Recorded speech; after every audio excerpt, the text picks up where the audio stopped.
Por eso, pero entonces para yo entender, entonces la comunión nace de la Santa Cena, ¿cierto? De ahí, digamos, es que se pega la Iglesia Católica para darnos una hostia y entregarnos el cuerpo de Cristo, y muchas veces se mete en vino como, digamos, una réplica de la Santa Cena, ¿eso es correcto? Sí, Bueno, entendiendo, perdón, ujú, entendiendo que la iglesia tradicional tiene un enfoque equivocado de ese momento en el que se disfruta la Santa Cena. Tienen distorsión de lo que realmente significa y representa. Ahora, aclaro algo.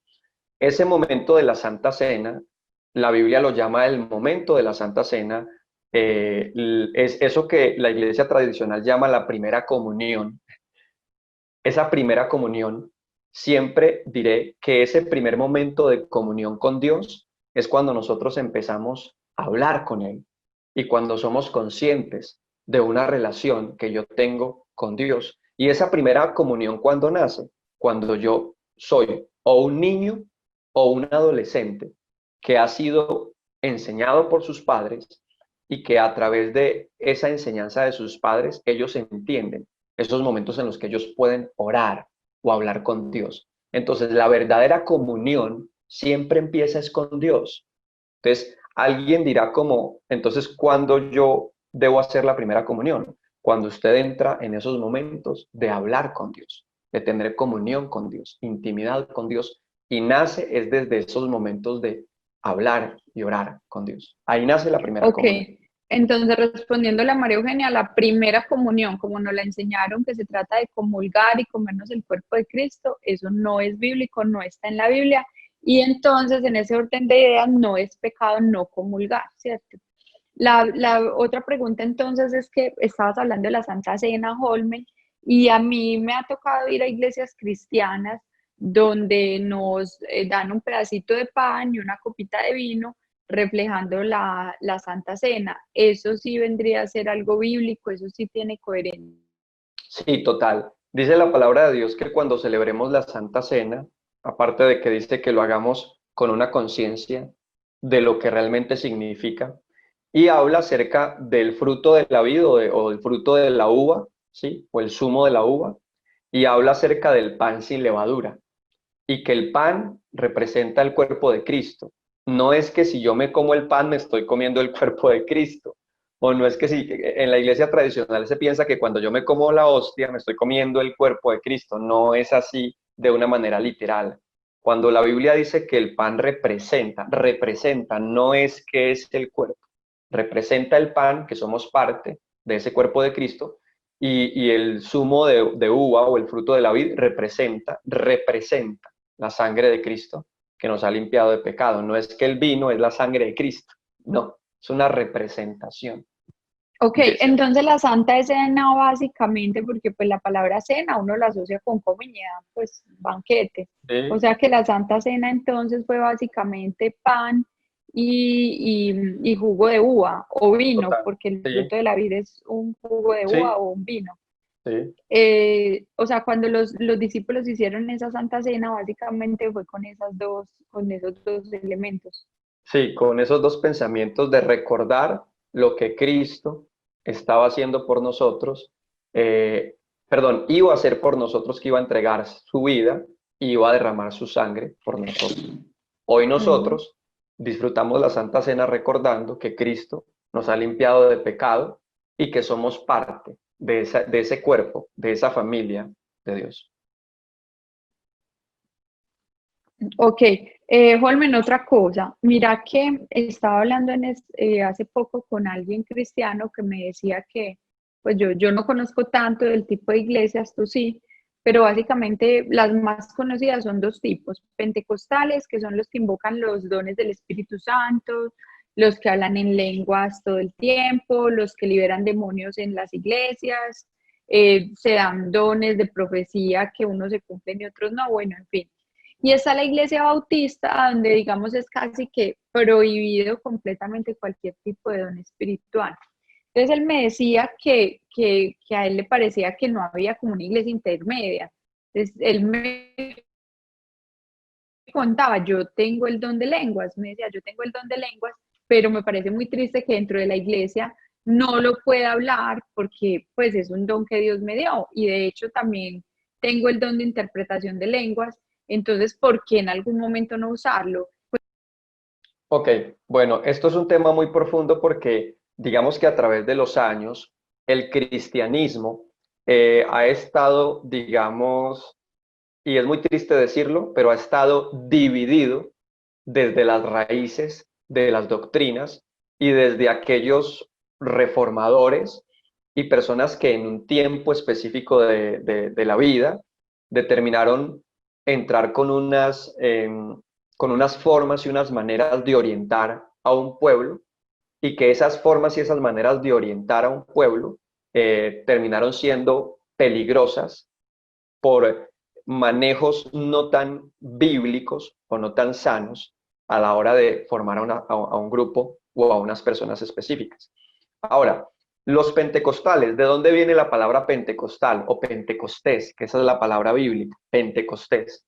El pentecostés es una fiesta judía, hace parte de las fiestas judías que se celebró, y en el tiempo de Cristo Jesús, esa fiesta se llevó a cabo en el momento en el que los discípulos estaban ya sin Jesús, se había ido Jesús, y estaban reunidos en una casa, como dice Hechos, capítulo 2, y en medio de esa fiesta del Pentecostés, dice que vino algo sobrenatural, vino el Espíritu Santo y derramó lenguas de fuego, y la gente empezó a hablar en lenguas, y se repartieron dones del Espíritu Santo en medio de esa fiesta del Pentecostés.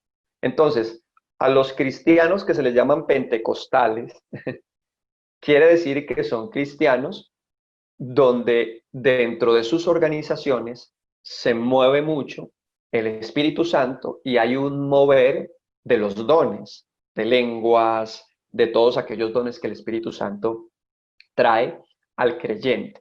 Ahora, esa palabra Pentecostés viene de una fiesta y de algo bíblico, pero que no es muchas veces para identificar a un grupo de creyentes.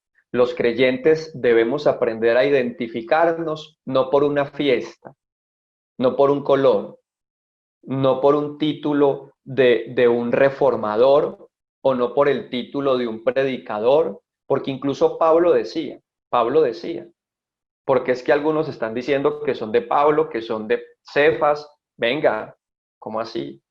Ustedes no son ni de Pablo, ni de Cefas, ni de Lucas. Ustedes son de Cristo. Identifíquense con Cristo. Entonces Cuéntame un poquito sobre entonces el cristiano genuino debe aprender a identificarse, es con Cristo, ¿sí? Con Cristo, no con una fiesta, no con una eso. tradición, no en una época de la edad del ser humano. No nos podemos identificar con la Edad Media o con la Reforma, no, tenemos que identificarnos es con Cristo y con la palabra, que es el fundamento de aquellos que obviamente somos formados conforme lo que la Biblia dice, conforme la palabra. Olme, entonces, según eso, digamos, cristiano es todo aquel que sigue a Jesucristo. Cristiano viene de Cristo. O sea que ¿Sí? todo aquel que dice, vos, ¿a qué iglesia vas? ¿De qué tipo? Hay mucha gente que le pregunta a uno eso. Sí. O sea, el que Cuando pregunta, por ejemplo, ¿usted es católico? Ya está diciendo, usted ya está haciendo eso antibíblico. Lo que es estaba pasando en completamente, esa época está pasando lo mismo. No es que yo soy católica, no, es que usted es mormón, es que usted es bautista, usted es pentecostal. Finalmente todos somos cristianos, se supone que a todos nos une el mismo Cristo. Sí, claro, cada corriente está desenfocada. Los testigos de Jehová, por ejemplo, eh, qué rico que alguna vez invitáramos a Yesenia, que está aquí escuchando esto, para que nos cuente su experiencia de cuando estuvo en los testigos de Jehová y cómo a través del tiempo descubrió que era una secta. Pero que bueno, finalmente son cristianos independiente de que estén distorsionados, pues que tengan la palabra mal, pues sí, digamos que la tienen mal enfocada. diré algo que es muy sabio, Caro, y todos debemos entrar en una dedicación profunda de estudiar la Biblia de una manera íntima, de una manera personal, de una manera donde yo me encierre o donde yo esté en mi casa y pase horas leyendo la Biblia, más que escuchando una predicación, más que escuchando un mensaje por radio. Y lamentablemente el creyente de hoy se ha dedicado a alimentar más cómo predica tal persona o el mensaje lindo de la radio. Y estoy diciendo que no es que esté mal escuchar predicaciones por la radio, que no está mal escuchar predicaciones por la internet, porque también lo hago, pero es más fuerte eso que yo pasar tiempo a solas con la palabra de Dios. Y si usted pasa más tiempo viendo predicaciones y escuchando predicaciones por la radio y no pasa más tiempo leyendo la Biblia, no es tan saludable ese proceso de enriquecer mi vida espiritual, porque mi vida espiritual debe crecer en mi intimidad profundamente. Por eso yo siempre le digo a la gente, antes de que usted quiera leer otros libros, primero lea la Biblia, termine de leer la Biblia, ¿verdad? Y entre en esos procesos de formación donde usted empieza a leer la Biblia, libro por libro, capítulo por capítulo, que se vuelve para muchos de pronto muy cansón y muy fastidioso, pero ese es el proceso más sano de un cristiano saludable, que empieza a identificarse con la Biblia como base de su vida espiritual y con Dios a través de lo que va aprendiendo en ese momento. Vuelvo a hacer el paréntesis, Caro, de lo que estaba hablando ahorita, porque hoy las iglesias están cerradas, primero por el tema del COVID, pero más allá del COVID, sabemos que Dios tiene propósitos con todo esto. ¿Y qué es lo que realmente Dios quiere? Que la gente vuelva a tener más tiempos a solas con Dios. Ahí es donde tenemos que crecer. Entonces, es demasiado triste que Dios todo el tiempo nos enseña para dónde debemos coger y lamentablemente termina el ser humano cogiendo para el lado equivocado. Pero también es bíblico que cogemos para el lado equivocado. Holmen, mira que Yesenia nos levantó la mano. Qué bueno que ella entonces abra el micrófono y nos diga qué quiere contarnos y que nos cuente cómo hizo para levantar la mano también. Ok.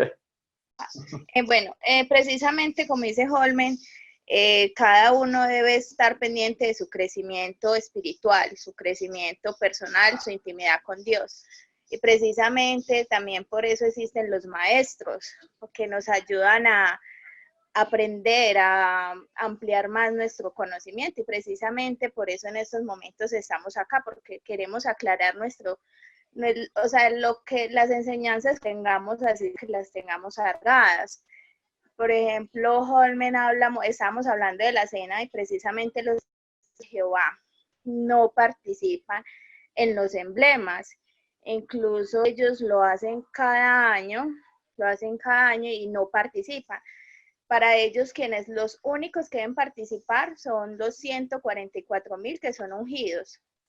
Según ellos, los ungidos son, el mismo Espíritu Santo les dice que son ungidos y que son las únicas personas que van a reinar con Dios en los cielos, ¿cierto? Sí. Entonces, ninguno participa, solamente se hace la conmemoración el 14 del mes de Nisan, después de la puesta del sol, se hace año tras año, o sea que acomodan el calendario judío a nuestro calendario y así mismo se conmemora, ¿cierto? Pero yo digamos que cuando yo estuve como casi 8 años siendo testigo, nunca participé. Adelante. Nunca digamos que participé de los emblemas. Y ahorita digamos que en mi conciencia hay veces hasta a uno le cuesta, ¿será que sí? ¿Será que no? Como dice, se puede que sí tenga ese conocimiento distorsionado, entonces por eso yo digamos que quería profundizar como en el tema de si nosotros sí, o sea, sí lo debemos hacer, cada cuánto lo debemos hacer, porque por ejemplo yo llegué a una iglesia cristiana y se hace cada mes, entonces yo también quería saber, era como Listo. Esto. Voy a explicar, muy interesante el conocimiento que nos trae Yesenia, que participó. No vuelvo para atrás porque contigo estoy mejor, más mejor.